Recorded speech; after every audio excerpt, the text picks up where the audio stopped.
Hey everyone, welcome to the Semi Script. Let's talk about Govinda Ahuja.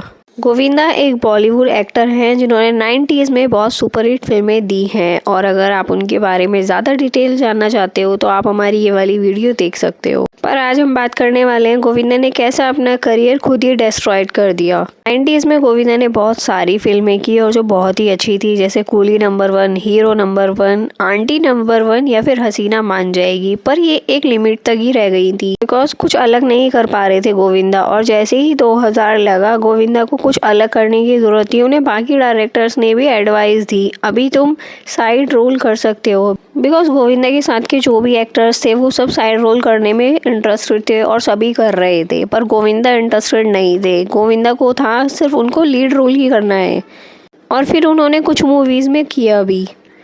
पर हर किसी का time आता है और टाइम चेंज हो रहा था, तो इसीलिए वो बात नहीं बन पाई जो उनके टाइम पे थी। गोविंदा ने डेविड धवन के साथ 17 से 18 मूवीज़ की जो कि बॉम्ब थी। पर एक टाइम आया जब डेविड ने भी गोविंदा को समझाया, अभी तुम्हें साइड रोल करने की ज़रूरत है या फिर तुम मल्टी स्टारर मूवी कर सकते हो। और शायद यही रीज़न था जिसके बाद डेविड और गोविंदा ने बात करनी बंद कर दी आपस में। दोनों ही एक दूसरे से बात नहीं करते हैं। उनके बीच का जो प्रॉब्लम थी वो अभी तक नहीं पता चली है।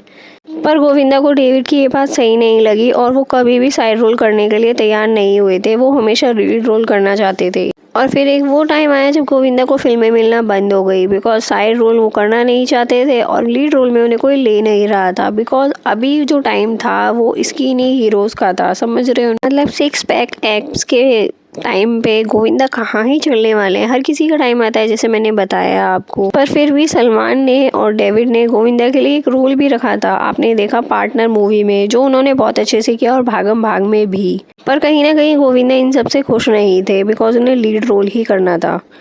गोविंदा के करियर का डाउनफॉल तो यहीं से स्टार्ट हो गया था। और फिर दूसरा रीज़न ये था, गोविंदा सुपरटिशियस बहुत थे। 90s में जब वो बहुत सारी मूवीज़ कर रहे थे, वो एक दिन में 4-4 शूट करते थे मूवी के। उन पे काम का बर्डन इतना ज़्यादा हो गया था, वो मेंटल डिस्टर्ब भी रहने लग गए थे, मतलब थकावट बहुत होने लग गई थी उन्हें।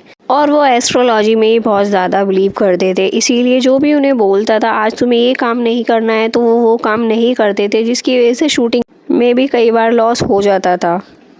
तीसरा और लास्ट रीज़न था, जो काफ़ी सारे डायरेक्टर्स और उनके साथ के को स्टार्स बताते हैं, सभी इंटरव्यूज़ में बताते हैं, गोविंदा कभी भी टाइम के पंक्चुअल नहीं थे।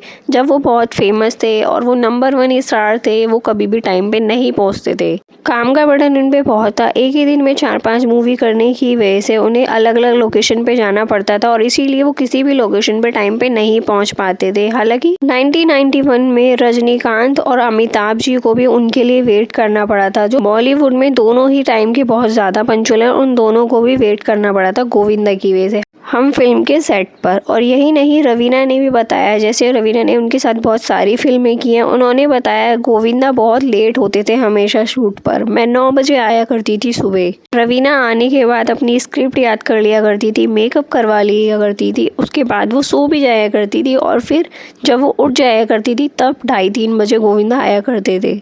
और एक टाइम था जब वो इतना ज़्यादा डायरेक्टर्स को वेट कराया करते थे, तो डायरेक्टर्स के पास कोई रीज़न या फिर कोई और ऑप्शन नहीं था उन्हें छोड़ने का, बिकॉज वो उस टाइम पे बहुत सारी फिल्में कर रहे थे, तो फेमस थे, इसीलिए सब उनके साथ फिल्में करना चाहते थे। तो डायरेक्टर्स को जो लॉस हो रहा था सब बियर कर रहे थे। पर अभी के टाइम ऐसा है, कोई डायरेक्टर उन्हें अपनी फिल्म में लेना नहीं चाहता है और गोविंदा के पास कोई फिल्म है भी नहीं करने के लिए, बिकॉज टाइम निकल चुका है। That's it guys for this video. ऐसी और वीडियोस के लिए आप मेरे चैनल को सब्सक्राइब कर लेना, वीडियो को लाइक कर देना।